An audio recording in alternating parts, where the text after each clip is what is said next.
The governor gave his State of the State speech last week. He's once again calling for property tax relief, and after several tries over the years, will he get it this year?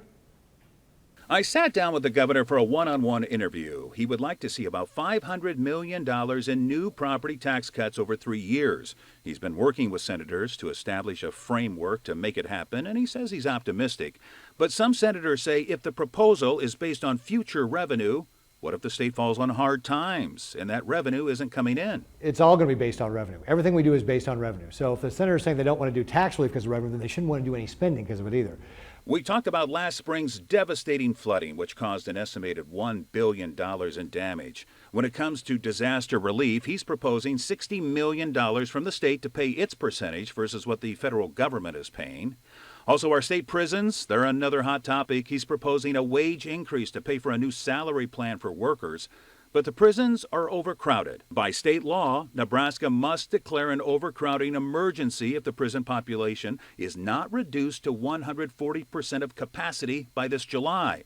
Right now, there are around 700 inmates above that, and some fear hundreds of inmates would have to be released. But they're not going to let anybody out unless they actually meet the requirements to be paroled. So while it's an accelerated process, nobody who's not parole eligible will be let out. So we're going to continue to protect the public safety. Nobody's going to be let out early. PERU State and the TECUMSEH prison facility have come up with what is believed to be the first program in the nation allowing students to come in and getting real life experience and then hiring them later. Young people would start at PERU State.